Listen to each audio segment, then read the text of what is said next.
नमस्कार दोस्तों, मेरे YouTube channel learn English with Angad में आपका बहुत बहुत स्वागत है। अभी तक हमने सारे बॉक्सेस मतलब सारे टेंसेस की प्रैक्टिस कर ली है। रूल्स मैंने समझा दिए, एक्सप्लेन कर दिए और एक प्रैक्टिस भी कराई थी। होप कि आपने किया होगा और अब तक आप समझ गए होंगे टेंसेस। इसके अलावा मैंने सिंस और फॉर का यूज़ भी बता दिया है कि सिंस कहाँ पर यूज़ होता है, फॉर कहाँ पर यूज़ होता है। तो आप इजीली इन दोनों को भी बना सकते हैं, अपने सेंटेंसेस में यूज़ कर सकते हैं। ठीक है। अभी हम एडवांस ग्रामर की तरफ स्टेप अप कर रहे हैं, मूव कर रहे हैं और उसका जो फर्स्ट पार्ट है वो है कंपल्शन। ठीक है। इसके बाद मैं आपको बताऊंगा desire. Compulsion basically past, present और फ्यूचर में बनता है। तो इसका indefinite, continuous, perfect, perfect continuous ऐसा कोई पार्ट नहीं होता है। बस अगर ये होता है तो केवल पास्ट इंडेफिनिट की जगह हम केवल सिंपल पास्ट में बोलेंगे, मतलब पास्ट के या प्रेजेंट के या फ्यूचर के केवल जो सिंपल पार्ट्स होते हैं इन्हीं में बनाया जाता है। तो कंटिन्यूअस या परफेक्ट की इसमें ज़रूरत नहीं पड़ती है। आइए शुरू करते हैं। और देखिए यहाँ पर मैंने लिख रखा है ताकि मैं आपको आसानी से समझा पाऊँ। ये जो विजुअल इम्पैक्ट होता है ये बहुत ज़्यादा होता है किसी भी चीज़ का। तो अगर मैं ऐसे नहीं बता के किसी और तरह से बताऊँ तो मुझे लगता है उतना आप ग्रैस्प नहीं कर पाएंगे, कैच नहीं कर पाएंगे। तो इस वजह से मैं इसे इस तरह से बताता हूँ तो आप, ताकि आप हर एक चीज़ बारीकी से समझ पाएँ। ठीक है। देखिए कंपल्शन क्या होता है। कंपल्शन होता है मजबूरी, ज़रूरी या जिम्मेदारी। ठीक है। तो अगर आप कोई काम ऐसा है जो बहुत मजबूर होकर करते हैं, मतलब आप करना नहीं चाहते बट आपको करना पड़ता है, या ज़रूरी है, वो बहुत ज़रूरी काम आपको करना पड़ता है या करना है। ठीक है। ये आपकी वो जिम्मेदारी है। ठीक है। जैसे बहुत सारे गरीब लोग हैं जिनको आपने देखा होगा दिन भर धूप में रिक्शा खींचते हैं। ठीक है। तो वो उनकी जिम्मेदारी है कि उनको उनका परिवार चलाना है और इस तरह से वो परेशान होकर, चाहे जैसे बारिश हो, धूप हो, ठंडी हो, किसी भी तरह का सीज़न हो या कुछ भी हो, मतलब उन्हें वो करना है। उनकी जिम्मेदारी है कि उनको पूरे परिवार का खर्चा चलाना है। ठीक है। आप उसे मजबूरी भी कह सकते हैं। अगर कोई और कमाने वाला नहीं है, कोई सिंगल बंदा है, तो वो अकेले कंपल्शन में है कि वो उसे कमाना ही पड़ता है। ठीक है। तो जब भी अब किसी व्यक्ति का कोई काम ना करने का मन हो लेकिन वो उसे करना पड़ता हो, चाहे वो ज़रूरी हो इसलिए करना पड़ता है, चाहे उसकी वो मजबूरी है, चाहे वो उसकी जिम्मेदारी है, इन तीनों कंडीशंस में हम यही बोलते हैं कि वो कंपल्शन है। तो कंपल्शन का मतलब मजबूरी। ठीक है। आइए आगे बढ़ते हैं नियम की तरफ। पहचान में देखिए मैंने लिखा है किसी व्यक्ति को कोई काम करना है, ठीक है, या करना पड़ता है। तो इसकी पहचान में पड़ता है, पड़ती है, पढ़ते हैं, पढ़ता हूँ ऐसा आता है, या करना है, करने हैं, कुछ इस तरह के हिंदी सेंटेंसेस में लास्ट में ऐसा आता है। आगे बढ़ते हैं। इसमें देखिए जो सब्जेक्ट्स होते हैं सिंगुलर या प्लूरल, उनके अकॉर्डिंग हैज़ टू या हैव टू का यूज़ होता है।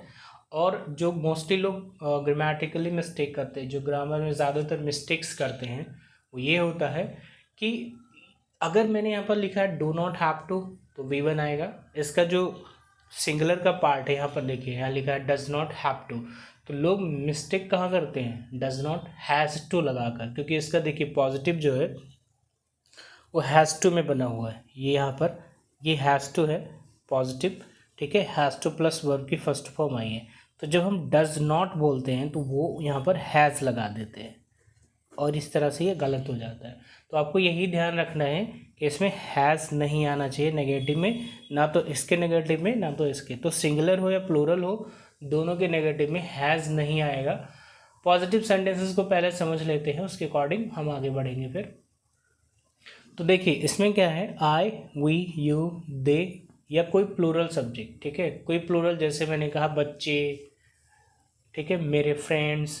तो जो भी प्लूरल सब्जेक्ट्स होंगे उनके साथ जब आप कोई सेंटेंस इस तरह का बनाएंगे तो वो बनेगा हैव टू प्लस वर्ब की फर्स्ट फॉर्म में। हमेशा याद रखिए टू के बाद वर्ब की फर्स्ट फॉर्म ही आती है।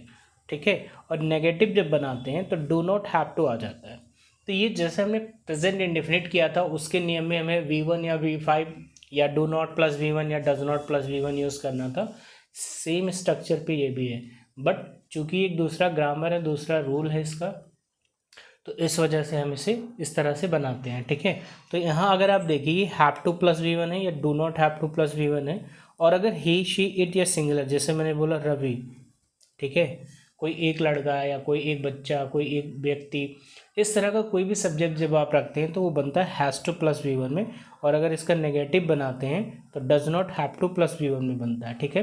तो ये तो इसकी बनाने का स्ट्रक्चर होगा, और ये बोलना भी बहुत जाता है, जैसे I have to go, I have to eat, I have to sleep, ठीक है।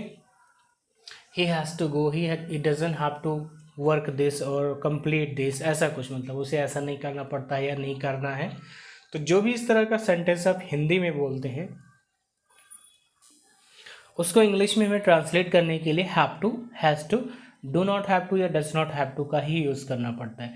और ये प्रेजेंट में कहीं भी आएगा, ऐसा मुझे करना पड़ रहा है या पड़ता है, तभी यही चीज़ ट्रांसलेट होगी, इसमें अलग से कुछ और नहीं जुड़ता है, ठीक है। हैविंग टू नहीं आता है कभी भी, हैजिंग टू या ऐसा कुछ नहीं आएगा, हैव टू या हैज़ टू में ही बनता है, ठीक है। तो स्ट्रक्चर में कुछ ज़्यादा नहीं है, बस समझाने का मकसद ये है कि आप इससे इंट्रोड्यूस हो जाएं, आपकी वजह से पहचान हो कि ये बंदा किस कंडीशंस में है, किस केस में ये बनाया जाता है, ठीक है। आइए प्रैक्टिस की तरफ बढ़ते हैं। तो प्रैक्टिस की तरफ कुछ सेंटेंसेस मैंने लिख रखे हैं, मैं आपको दिखा देता हूँ। जैसे देखिए पहला है, मेरे पापा को रोज़ सुबह जल्दी जगना पड़ता है, ठीक है। तो अगर इस सेंटेंस को मैं ऐसे दिखाऊँ आपको, ये देखिए यहाँ पर लिखा है पढ़ता है, ठीक है। इसके नीचे देखिए लिखा है आजकल मेरी दादी जी को खाना बनाना पड़ता है, ठीक है। ये है यहाँ पर मुझे आपसे बात करनी है, अब यहाँ मैंने पढ़ता है नहीं लिखा है, देखिए मुझे आपसे बात करनी है, तो ये ज़रूरी हो सकता है, ठीक है, या मेरी मजबूरी भी हो सकती है, ऐसा कुछ भी हो सकता है जहाँ ज़रूरी, मजबूरी, जिम्मेदारी हो, उस केसेस में भी हम यही करते हैं, ठीक है। तो यहाँ पढ़ता नहीं है लेकिन करना है, करनी है, ऐसा, तो इस वजह से इसका भी फॉर्म जो है, मतलब कंडीशन जो है वो प्रेजेंट कंपल्शन में ही आ रहा है, और इस वजह से हम इसे इसी में बनाएंगे। अब उसके पापा का रिक्शा नहीं खींचना पड़ता है, देखिए नहीं के साथ पड़ता है आया, ठीक है। तो ये तो हो गया कंपल्शन का पार्ट, और ये 4-5 एग्जाम्पल्स मैंने यहाँ पर लिखे हैं, ठीक है। इनको आपको ट्रांसलेट करना है या हिंदी में इस तरह के सेंटेंसेस खुद बनाने हैं और उन्हें फ्रेम करना है इंग्लिश में इसके स्ट्रक्चर के साथ, ठीक है। कुछ और सेंटेंसेस मैंने बनाए हैं, आपको मैं दिखा देता हूँ। सो ये इनके जो हेल्पफुल वर्ड्स हैं वो मैंने यहाँ पर लिख दिए हैं, देखिए। सुबह जगने की इंग्लिश होती है get up early in the morning, और मेरी दादी जी को खाना बनाना पड़ता है कुक फूड, और आजकल की इंग्लिश होती है नाउ अ डेज। मुझे उससे बात करनी है टॉक टू हिम या टॉक टू हर हो सकता है। पुल रिक्शा, रिक्शा खींचने की इंग्लिश होती है। सो आगे सेंटेंसेस मैं आपको दिखा देता हूँ। देखिए लिखा है मुझे हर संडे को घर की सफाई करनी पड़ती है, so clean the house every Sunday, ठीक है। मुझे आई होता है, उसके छोटे भाई को रोज़ सुबह फर्श पर पोछा लगाना पड़ता है, मोप the floor every day in the morning, ऐसे हो जाएगा। उसे कभी कभी राजन का होमवर्क कंप्लीट करना पड़ता है, सो कंप्लीट यहाँ पर मैं ऐड कर दे रहा हूँ राजन्स होमवर्क, ठीक है। आगे देखते हैं, यहाँ पर लिखा है मुझे जाना है, गो की इंग्लिश होती है, मतलब जाने की इंग्लिश होती है गो, सो आई हैव टू गो हो जाएगा। उसे रोज देर तक पढ़ाई करनी पड़ती है, स्टडी टिल लेट नाइट, ठीक है। अब मुझे उसे समझाना नहीं पड़ता। समझने की इंग्लिश होती है अंडरस्टैंड, और किसी को समझाने की इंग्लिश होती है मेक समबडी अंडरस्टैंड, तो मुझे उसे समझाना नहीं पड़ता है, मेक हिम अंडरस्टैंड हो जाएगा, ठीक है। आगे है उसकी मम्मी को उसे नहीं डांटना पड़ता है, so scold him, so his mother और her mother does not have to scold him. तो ये सेंटेंसेस हैं, आपको जो प्रैक्टिस करने हैं एक एक करके, मतलब वर्ड मैंने इसीलिए लिख दिया है क्विकली, ताकि अगर आपको लगे कि आप वर्ड नहीं जानते हैं, ट्रांसलेट नहीं कर पा रहे हैं, तो आप आसानी से कर पाएँ, ठीक है। सो ये कंपल्शन का पार्ट है, मतलब प्रेजेंट कंपल्शन है। इसके पास्ट और फ्यूचर को अभी अगले वीडियो में मैं एक्सप्लेन करूँगा, बट फिलहाल के लिए, मतलब प्रेजेंट के लिए जो अभी हमें समझना था वो यही है कि सिंगुलर जो होगा उसके साथ हैज़ टू या does not have to use करते हैं, और जो प्लूरल होता है जो ऊपर लिखा है उसमें हैव टू या do not have to use करते हैं। सो एक बार मैं दोबारा आपको इसकी पहचान बता देता हूँ, ठीक है, ताकि आप बिल्कुल एकदम क्लियर कर लें। तो जो वाक्य होगा, जो सेंटेंस होगा हिंदी का, उसके लास्ट में पढ़ता है आता है, ठीक है, या करना है, इस तरह से कुछ भी आएगा तो वो प्रेजेंट कंपल्सन का ही होता है, ठीक है।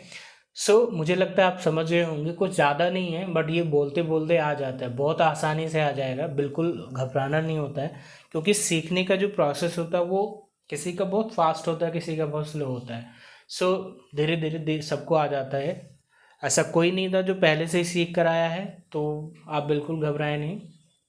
सो अभी के लिए फ़िलहाल इतना है इस वीडियो में। अगर अभी तक आपने मेरे चैनल को सब्सक्राइब नहीं किया सो प्लीज़ कर लीजिए, वीडियोस को शेयर करिए, लाइक करिए, कमेंट्स करिए अगर आपको कुछ और पूछना हो, ठीक है। सो फिलहाल के लिए इतना ही आज इस वीडियो में, मिलते हैं अगली वीडियो में अगले टॉपिक के साथ, तब तक के लिए bye bye, take care, have a great time, bye.